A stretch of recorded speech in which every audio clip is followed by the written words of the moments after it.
samtang na malandong ko nining mao nga tawag sa Ginoo, ako sab nga malandungan kini ako ang kaulingong pagsanong siyang tawag. Isip pare nga nausab ang mga pingon ko kakuyaw, ay mga peligro, na apoy mga sakripisyo, na ay higayon panangitan nga sa pag-adto nako sa usa ka lugar nga lisod kayong dalan, buhagi ka glasang, lay mga bungaw, usa ka higayon ni ananay nahulog nga halas gikan sa kahoy.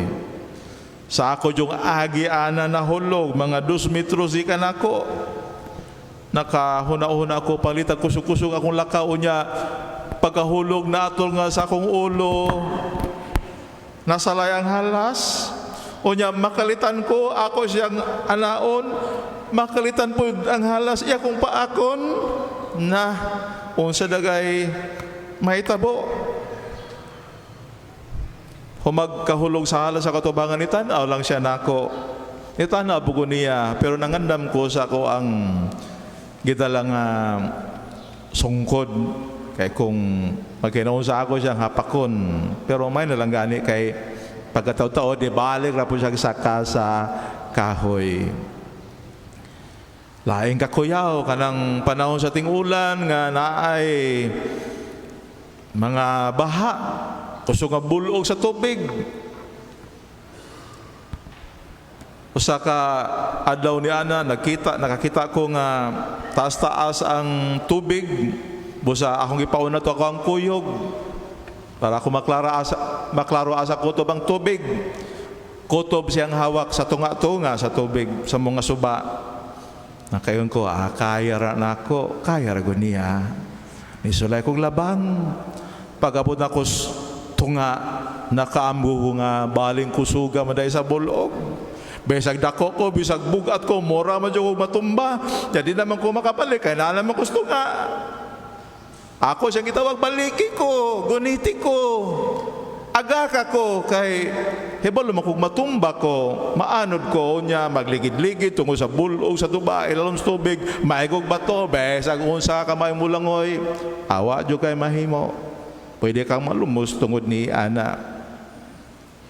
Kalasdanan diya sa mga dalan, ilabin akong ting-ulan, kapila na slide, sa motor, kaloy Diyos, walay piang, bunol-bunolag mga ginagbayang garas. Kamang sa lapok, kamang kaya man makatindog. Kung mutindog ka, slide bang gyapon ka, kamang na lang. Kaya ang gipambit ninyo, kay lagi kong magisugitag mga kakuyaw, mga kalisdanan, kinikabahin kayo sa itong pagsanong sa maong nga tawag sa Ginoo. Unya, ako pong paimuslan kining maong higayon nga magpasalamat sa ato ang mga ministers nga sa daghang higayon sila kaabag yun na mo sa pag-adto sa mga daghang mga kapilya din sa baryo sa Siaton, nga pinaagi usab kanila na sangyaw ang mayong balita sa kaluwasan. Mga igsoon ko, mga nga misyon sa pagpakailap nining mayong balita sa kaluwasan. Ato nga hinduman kini di lamang mission utahas kanang mga kaparian o sa mga ministers, kay kining tanan nga mga kalihukan sa simbahan ato mani isip katawan sa Dios. Kabahin ni ini nindot kaayo kini mga pulong ni Pope Francis nga sa in English ningon siya, evangelization is the mission of the church, not just of a few, but our mission. Nga sa ato pa ang maong pagsangyaw sa mayong balita sa kaluwasan, kanang gitawag natog evangelization, di lamang kini alang sa jutay nga mga tao o alang lamang ka na mo makaparian o sa mga ministers, kundili kini inyuha usab sama kini ako ato ning tanan, isip tahas nato sa ato ang kinabuhi nga Kristo hanon. Kabahin ini ako mingon pod nga magpasalamat sa ato ang mga BSC, sa mga silda nga diin na ang maong kahiusa sa pagpaambit sa mga pamalandong kabahin sa Ebanghelyo. Diya sa mga Bibli ambit. Busa kaninyo nga naminaw nining mao nga kasaulugan sa mga radyo o nagsunod nini sa Facebook. Ang ako ang kasing nga pagpasalamat sa inyong pagbuhat nining mao nga misyon utas na to isip katawan sa Dios nga kung unsa ang ato ang nadawat nga mga pagtulunan sa Ginoo ban sa kamaayo kaanindot ini ato nga napaambit sa uban diha sa ato mga pamilya, diha sa ato ang mga silda, diha sa ato ang mga suna. Mga igsoon ko magisgot kita o mga kalisdanan sa mao nga taha sa atong panahon karon, ang una gyud nga madunggan mao kini ang kakulang sa panahon. Apike kay lagi ko naa kay pamilya hatagan man jog panahon ang panginahanglan diya sa panimalay.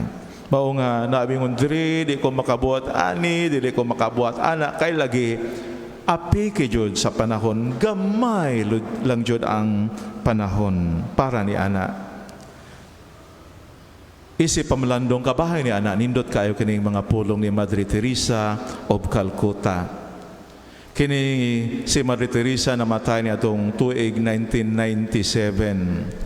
Onya na canonize ni siya sa ato pa na apil sa mga lista sa mga santos ni atong 2016. Busa kini siya usa ka moderno nga santa na ila sa paghabalaan, siya pagamati na bangon. Unya na siya nindot kay mga pulong nga nag-ingon sa in English nga, if you cannot feed 100 people, then feed just one. At tinuod tungod sa ito mga sitwasyon sa kinabuhi, tungod sa itong mga panginahanglan sa kinabuhi, tungod sa kakulang sa itong panahon, di ta makatabang sa daghan, dili makapagkaon sumala sa mga pulong sa usa ka gatos ka tawo, sumala silang panginahanglan. Pero kung buot hunahunaon, igo na baya kung makatabang kag-usa. Kinasingkasing pagtabang kay kana sumala man lang gayon sa imong mabuhat tungod sa imuhang makaya tungod sa imuhang panahon. Igo ra ang usa nga imo mapakaon o kana siya mapasalamato na kaayo kanimo.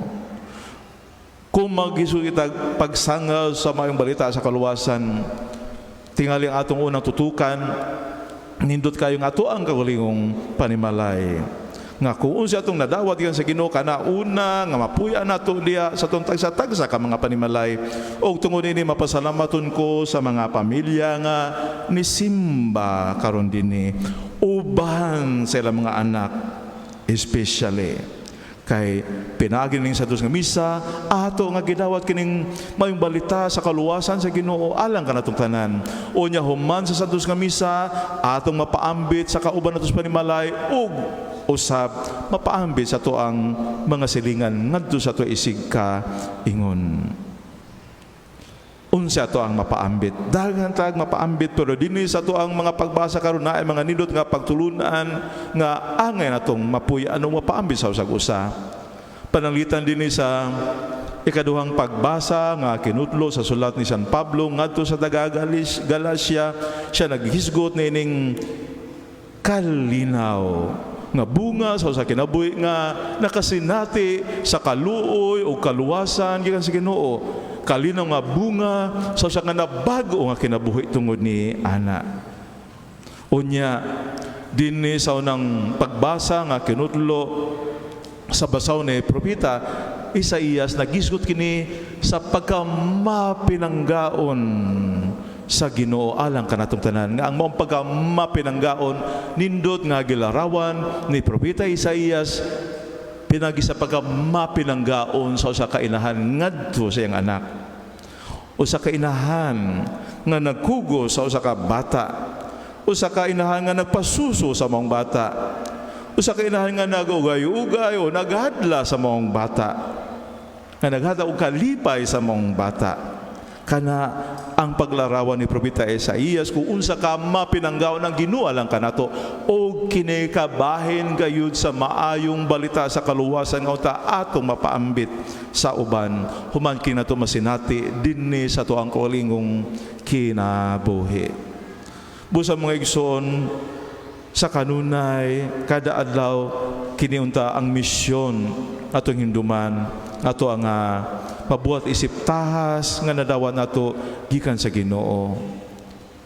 Unta liguon kita sa tuang mga pagpaningkamot kabahin niini og ang maong paningkamot gantihan niya sa kalampusan inubanan sa tong liguon nga pagsalig sa iyang yusnong panabang dinhe sa atong kinabuhi.